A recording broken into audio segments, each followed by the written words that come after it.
I don't know if you've ever heard of the Harvard basketball pass drill experiment.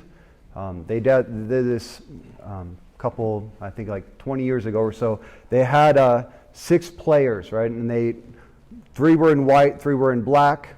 And the whites had to pass the ball to themselves, and the people in black had to pass the ball to themselves as they're all moving around in circles all around. And you had to watch and say how many times the people wearing the white shirts pass the ball back and forth to one another. And so they do this for about a minute and a half, and then the experimenters ask how many times they pass the ball. They get different answers. But then they ask, did you see the black gorilla? And more than half the people had no idea what they're talking about. And sure enough, if because you can see this online on like YouTube, if you rewind the video, about halfway through it, a man in this huge gorilla costume walks out in the middle of them passing the ball, claps his hand, like hits his chest, waves, and then walks out. He was on there for like 10 seconds, and yet more than half of the people didn't even see he was there. Right? So how could that be?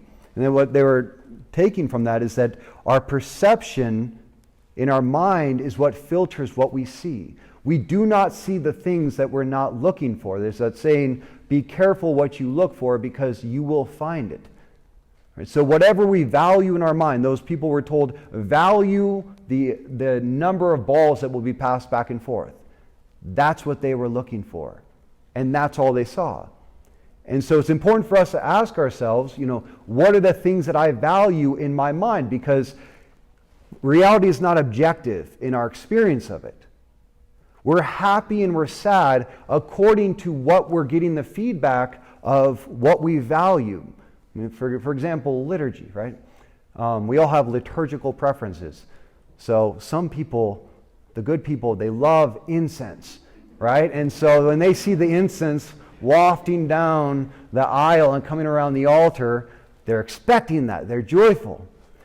Other people don't like incense. And so when they even see the altar servers walking out with the thurible, even before it's got incense in it, they start coughing, right? Because they don't want that. They're not happy with it. So it's like, whatever it is, we experience it according to what we desire, preconceived.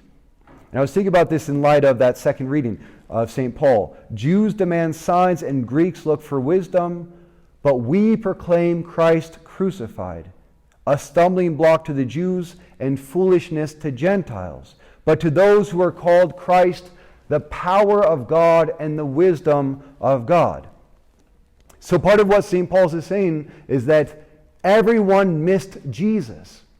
The Jews and the Gentiles alike didn't recognize him as the fulfillment of all the prophecies as the Messiah come to save us. Why? Because he didn't fit the image of what they were looking for. If we don't understand what to look for when God offers himself to us, we'll miss him. Right? So the Jews, he was a stumbling block to the Jews because the Jews were looking for a political Messiah.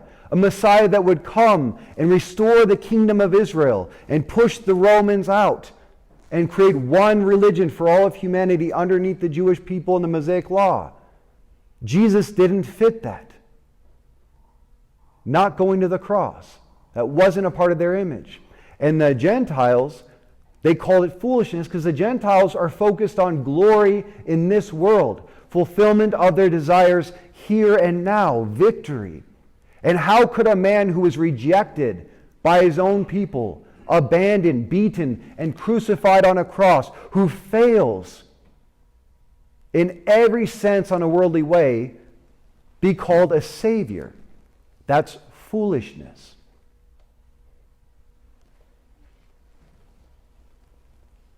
So what St. Paul is saying, and this is something we really have to discern in our own hearts, is God's wisdom our wisdom? Is God's way of seeing the world our way of seeing the world? Because God's wisdom to St. Paul is Christ crucified.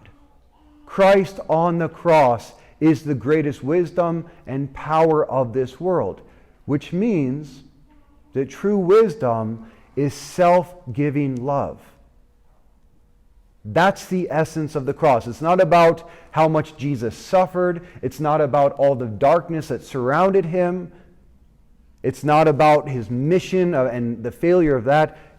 All of that was just a contrast to reveal the love of God offered in Jesus Christ, who loved us to the very end, even unto death.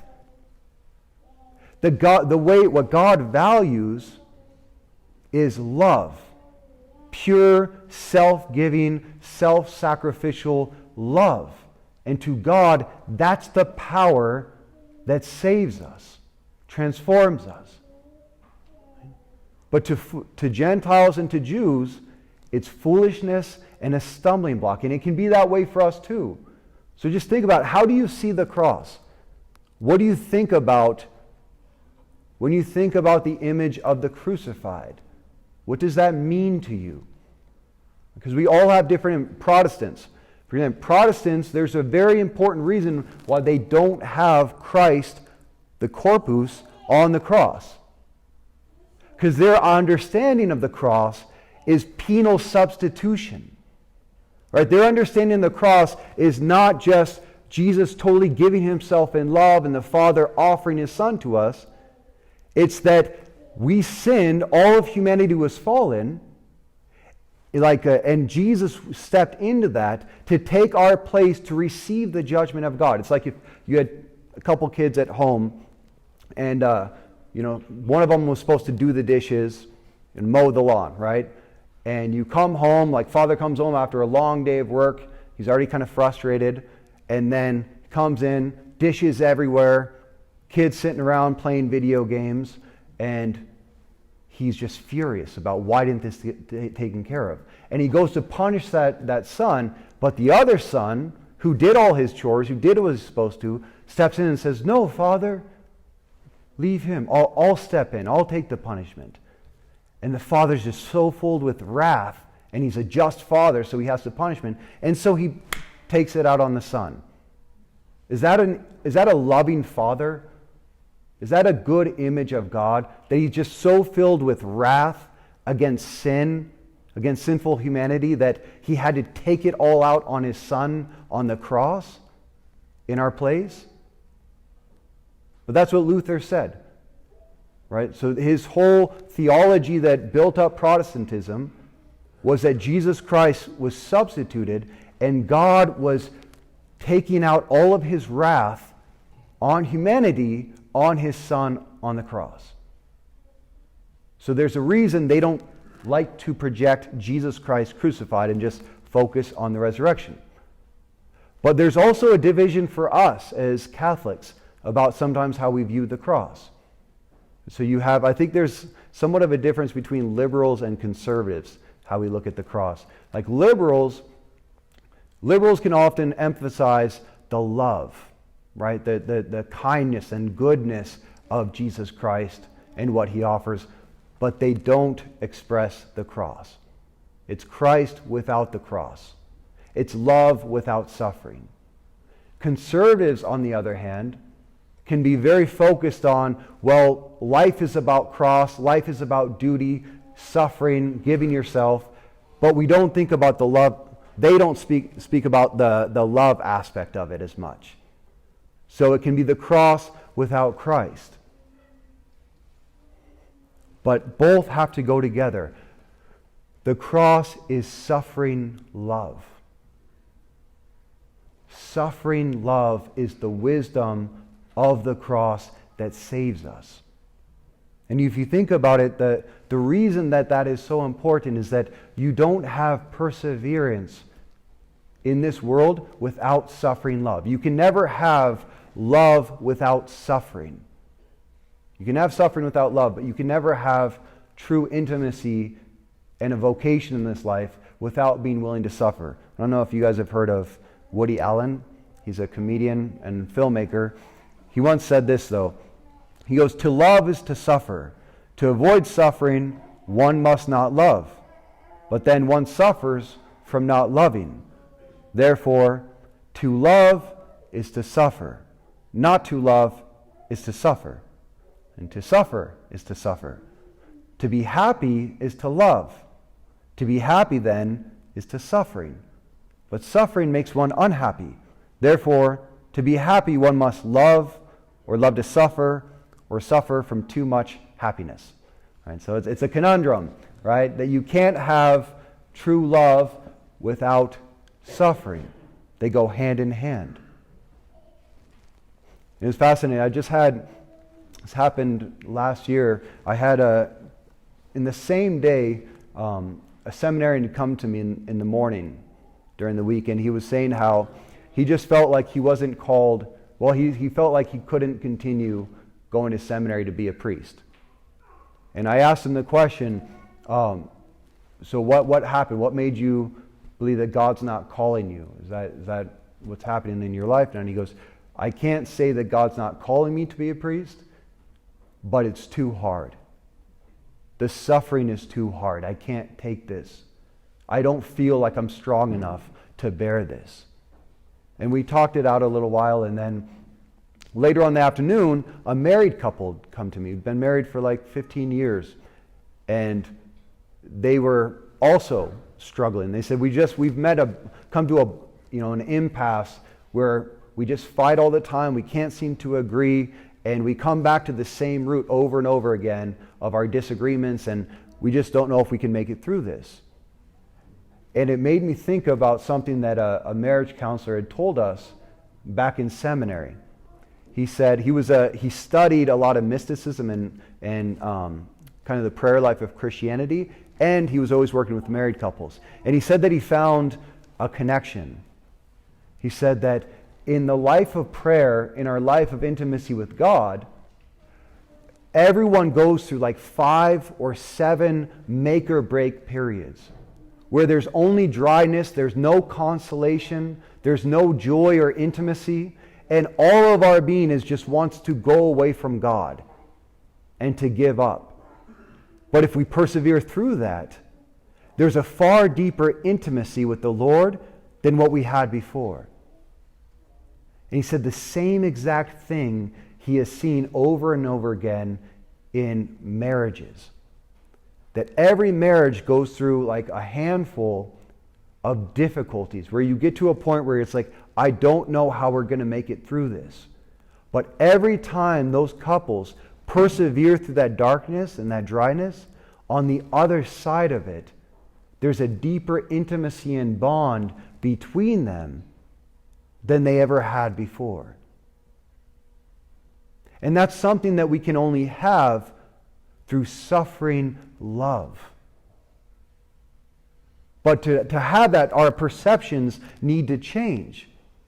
Right? Because if I see these difficulties in my relationship with God, in my prayer life, in my fight to live a virtuous life, in my relationship with my spouse or my children, then the cross just becomes foolishness to me. Or it becomes a stumbling block. And that's when relationships break with God and with one another. We don't realize that it's in the very context of our relationships. That's where we're living out the true wisdom of God, which is loving to the very end. Giving ourselves as a sacrifice to the very end. That's what God sees when He looks at us. That's what He values. He values our struggles. He values our determination to love in the midst of whatever difficulties come up in our life. To never give up.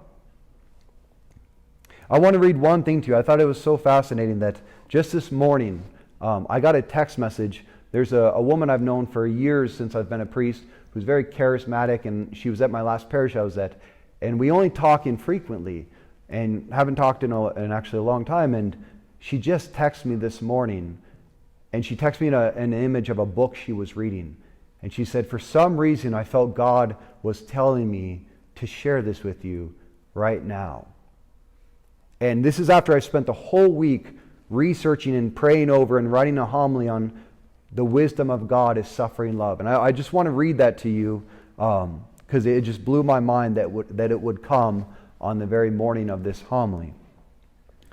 She says, as C.S. Lewis said, we are like eggs at present, and you cannot go on indefinitely being just an ordinary decent egg. We must be hatched or go bad. The same is true of the soul as is true of the body. There has to be a death before there can be a resurrection into a transformed body and a transformed world.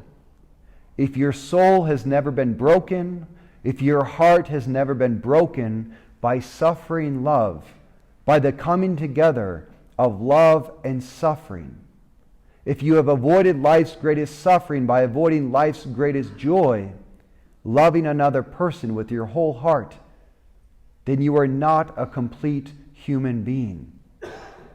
The only whole heart is the heart that has been broken, because only a broken heart can experience life's supreme joy.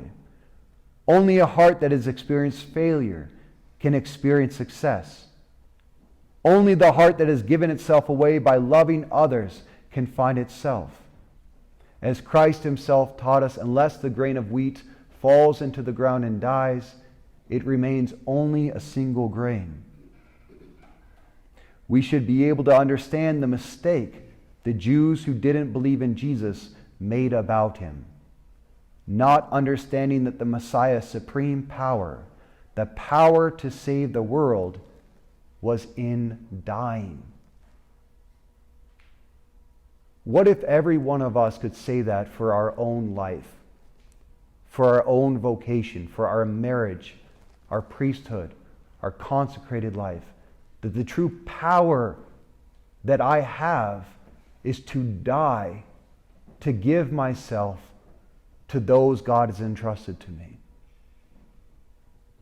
That is the true wisdom and power of Jesus Christ on the cross. And just ask yourselves in this time, where is that happening? Where are those moments being opened up to you? Because if we don't recognize those moments, that the very sufferings and the crosses in our life, they're not something to be eradicated, a foolishness to be understood, right? Or a stumbling block to be overcome.